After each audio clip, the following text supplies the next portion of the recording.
दोस्तों, आप सभी का एक बार फिर से स्वागत है हमारे चैनल दुर्गा भक्ति मार्ग में। आज मैं आप सभी को सुनाऊंगी गणेश जी की कहानी। बहुत समय पहले की बात है। एक गांव में एक भाई बहन रहते थे। भाई बहुत गरीब था पर बहन पैसे वाली थी। जब बहन की ननद का विवाह था तो बहन ने अपने भाई तक को विवाह में आने का निमंत्रण नहीं दिया और न ही कोई चिट्ठी भेजी। भाई को बाहर वालों से पता चला कि उसकी बहन की ननद का विवाह है। भाई ने अपने गांव वालों को बताया। तब गांव वालों ने अपनी बहन से चुनरी, बिछुआ और साड़ी जैसे जिन से भी बन पड़ा कन्या के लिए दे दिया। भाई सारा सामान लेकर बहन के गांव पहुंचा।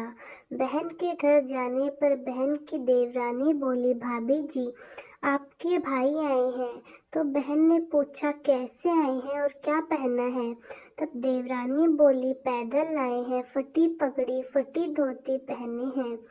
तो बहन बोली, मेरे ससुर हवेली के सामने दुकान में बैठे हैं, मुझे शर्म आती है। भाई को बोलो पीछे के दरवाजे से आई। भाई के आते ही बहन ने भाई को एक कमरे में बंद कर बाहर से ताला लगा दिया। एक तरफ लड़की का विवाह हो रहा था, गाजे बाजे बज रही थी, अतिथियों को भोजन कराया जा रहा था और दूसरी तरफ भाई को कोई पानी तक पूछने वाला नहीं था। तब भांजी की बहू को दया आई और उसने दरवाजा खोल दिया। दरवाजा खुलते ही भाई वहां से भागा। 2 दिन के भूखे प्यासे रहने के कारण उसे चक्कर आने लगी। रास्ते में एक गणेश जी का मंदिर था, वहां जाकर भाई गिर गया और रोते रोते गणेश भगवान को अपनी व्यथा सुनाई और बोला, हे गणेश जी महाराज, आज मेरी गरीबी के कारण मेरी यह हालत हुई है। आज मेरी सगी बहन ने मुझे धिक्कार कर अपने घर जाने पर मेरी पत्नी, मेरे बच्चे जब पूछेंगे विवाह से क्या लेकर आए हो, तो तब मैं उन्हें क्या जवाब दूंगा? तब गणेश जी को भी उस पर दया आई और गणेश जी भगवान बोले, मेरे बगीचे से ककड़ी और तरबूज तोड़कर ले जा। तब भाई ने ककड़ी तोड़कर झोला भर लिया और अपने घर ले गया। घर जाते ही बच्चों ने पूछा, पिताजी बुआ के यहाँ से हम लोगों के लिए क्या लाए? झोला खोलते ही छोटे तरबूज सोने के गेंद में बदल गए और बाकी तरबूज को काटने से हीरे मोती निकले। पत्नी बोली, आप बहन के घर से इतना क्यों लाए? आपकी बहन ने हम लोगों को बहुत ज्यादा दे दिया। भाई ने कुछ जवाब नहीं दिया। गणेश भगवान की कृपा से उनके दिन बदल गए। भाई का काम धंधा जोरों शोरों से चलने लगा। धीरे धीरे गहने, कपड़े, रहने के लिए मकान बन गए। पत्नी बोली, एक बार ननद जी को बुला लाओ। तो भाई ने नए कपड़े, नए जूते पहनकर रथ में बैठकर बहन को लेने गया। फिर से उसकी देवरानी बोली, भाभी जी आपके भाई आए हैं। बहन ने पूछा, कैसे आए हैं और क्या पहना है? तब देवरानी बोली, रथ में बैठकर खूब ठाट बाट से आए हैं। बहन बोली, मेरे भाई को कहो कि हवेली के सामने आए, मेरे ससुर देवर जेठ देखेंगे। भाई का बहन ने खूब स्वागत सत्कार किया। भाई बोला, बहन मैं तुम्हें लेने आया हूँ। तब बहन ने कहा, मुझे तो बहुत दिन हो गए, चलो मैं अपने मायके चलती हूँ। भाई बहन को लेकर अपने घर आया। भाई और उसकी पत्नी ने बहन का खूब आदर सत्कार किया, जो चीजें मांगी सब बनवा कर दी। बहन बोली, मुझे तो एक नई जूती चाहिए। तब भाई ने मोची को बुलाया और कहा कि मेरी बहन के लिए ऐसी जूती बनाओ जो मुंह से बोले। भाई ने बहन को बहुत सारा धन देकर विदा किया, पर अभी तक वह जूती नहीं आई थी। बहन रवाना होने लगी, तभी मोची जूतियां लेकर आया। बहन के जूती पहनते ही जूतियां बोलने लगी, नितिन भाई की पैसे वाली बहन, गणेश जी का बगीचा नहीं होता तो आज क्या करती? बहन तब भाई की पत्नी से पूछने लगी, ये आवाज़ कहाँ से आई? तब भाई ने कहा, सुबह का समय है, कोई जीव जंतु बोल रहे होंगे। भाई ने घोड़ी गाड़ी को जल्दी जाने को कहा। बहन के जाते ही पत्नी जिद करके बैठ गई कि जूतियाँ क्या बोल रही थी। तब पति ने अपनी पूरी आप इतनी सुनाई कि कैसे बहन ने मुझे 2 दिन तक भूखा कमरे में बंद कर दिया। भांजी की बहू ने दया करके दरवाज़ा खोला। तब मैं बाहर आया और गणेश जी की शरण में जा पहुंचा। गणेश जी की कृपा से हमारे दिन बदले। तब उसने अपनी पत्नी को सारी बातें बताई। तब पत्नी बोली, अगर मुझे मालूम होता तो मैं आपकी बहन को कुछ नहीं देती। मेरा दिया हुआ सब वापस लेकर आओ। तब पति बोला, गणेश भगवान ने हमें सब कुछ दिया, अगर वह मुझे भूखा प्यासा कमरे में बंद नहीं करती तो मैं गणेश भगवान के मंदिर क्यों जाता? क्या मैं गणेश जी को अपना दुखड़ा सुनाता? तुम अपना मन का ला मत करो, और अपने पर तो गणेश जी की कृपा है और किसी चीज़ की कमी भी नहीं है। फिर दोनों गणेश जी के आगे झुककर प्रणाम करते हैं और जयकारा लगाते हैं। गणेश जी महाराज, जैसी कृपा आपने गरीब भाई पर करी वैसी सब पर करना।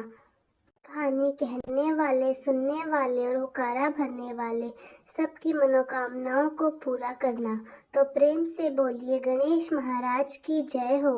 आइए अब सुनते हैं गणेश जी महाराज की अगली पौराणिक कथा। एक बार देवी तुलसी विवाह हेतु वर ढूंढने के लिए तीर्थ यात्रा पर निकली और ढूंढते ढूंढते वह गंगा के किनारे पहुंच गई। उस समय गणेश भगवान गंगा किनारे तप कर रहे थे। उन्हें देखते ही देवी तुलसी उन पर मोहित हो गई और उनके मन में गणेश भगवान से विवाह की इच्छा उत्पन्न हुई।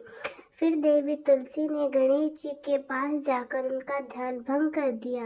आंखें खोलने के बाद गणेश भगवान के सामने देवी तुलसी खड़ी थी, लेकिन सामने एक स्त्री है, इसलिए अपने क्रोध को नियंत्रण में रखकर गणेश भगवान ने पूछा, आप कौन हैं और आपने मेरा ध्यान भंग क्यों किया? तो जवाब में देवी तुलसी ने अपना परिचय दिया और साथ ही गणेश जी से विवाह की बात की। उत्तर में गणेश भगवान जी बोले, देवी मैं ब्रह्मचारी हूँ, इस वजह से मैं विवाह नहीं कर सकता। आपने विवाह प्रस्ताव के लिए किसी और को चुनिए। अपने विवाह प्रस्ताव के लिए ना सुनने के बाद देवी तुलसी क्रोधित हो गई और उन्होंने गणेश जी को श्राप दे दिया कि उनका ब्रह्मचर्य टूटेगा और उनके 2 विवाह होंगे। इस बात पर गणेश भगवान भयंकर क्रोधित हो उठे, क्योंकि एक तो वह स्त्री है, इसलिए ध्यान भंग करने पर भी गणेश जी ने उन्हें कुछ नहीं कहा और इतनी विनम्रता से बात करने पर भी उन्हें श्राप दे दिया गया। फिर गणेश जी ने भी तुलसी जी को श्राप दे दिया कि तुम्हारा विवाह शंखचूर्ण नाम के असुर के साथ होगा। एक देवी होकर भी उनका विवाह एक राक्षस से हो गई है जानकर देवी तुलसी विचलित हो गई और विनायक जी से इस कठोर शाप से मुक्ति दिलाने की क्षमा याचना करने लगी। फिर गणेश जी को तुलसी देवी पर दया आ गई और वे बोले कि मेरा श्राप तो बदल नहीं सकता, यह तो सच होकर ही रहेगा, लेकिन अगले जन्म में तुम एक पेड़ बनोगी और भगवान महाविष्णु जी को अत्यंत प्रिय होगी। उनकी पूजा में ही तुम्हारी एक महत्वपूर्ण स्थान मिलेगा और कलयुग में इंसानों को तुम मोक्ष का मार्ग दिखाओगी। लेकिन तुमने मेरा तप भंग किया है और मुझे ब्रह्मचारी होकर भी 2 विवाह का श्राप दे दिया, इसलिए मेरी किसी भी प्रकार की पूजा में तुम निषिद्ध रहोगी। इस प्रकार देवी तुलसी गणेश भगवान की पूजा में निषिद्ध हो गई। तो दोस्तों प्रेम से बोलिए, गणेश भगवान की जय। आइए सुनते हैं गणेश भगवान के विवाह की कथा। भगवान गणेश का मुख हाथी का और एक दांत भी टूटा हुआ था। इन्हीं 2 कारणों की वजह से उनका विवाह नहीं हो पा रहा था। इस बात से गणेश जी महाराज अक्सर नाराज रहा करते थे। एक दिन एक देवता के आग्रह करने पर उनके विवाह में विनायक जी ने अपनी उपस्थिति दर्शाने के लिए गए। विवाह स्थल पर पहुंचने के बाद कुछ देवताओं ने मिलकर गणेश भगवान का समय पर विवाह न होने के कारण उपहास किया, जिससे गणेश जी बहुत अधिक नाराज हो गए। उसी दिन उन्होंने ठान लिया कि जब तक मेरा विवाह नहीं होता तब तक मैं किसी भी देवता का विवाह नहीं होने दूंगा।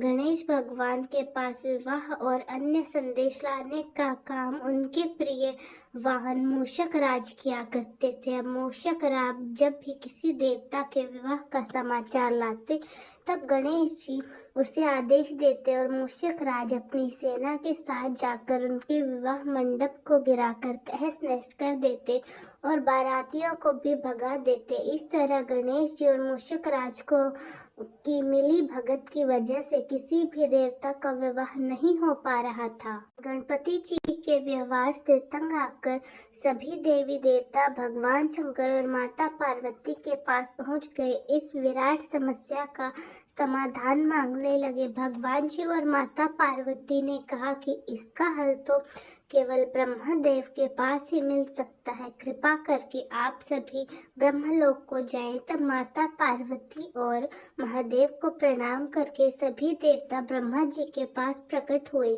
देवताओं की समस्या को ठीक से सुनने के बाद ब्रह्मा जी ने अपनी योग शक्ति से 2 कन्याओं का निर्माण किया। कन्याओं का नाम रिद्धि और सिद्धि रखा गया। वे दोनों ब्रह्मा जी की मानस पुत्रियां थी। उन्हें लेकर ब्रह्मा जी गणेश महाराज के पास गए और उनसे अपनी पुत्रियों को ज्ञान एवं शिक्षा प्रदान करने का निवेदन करने लगे।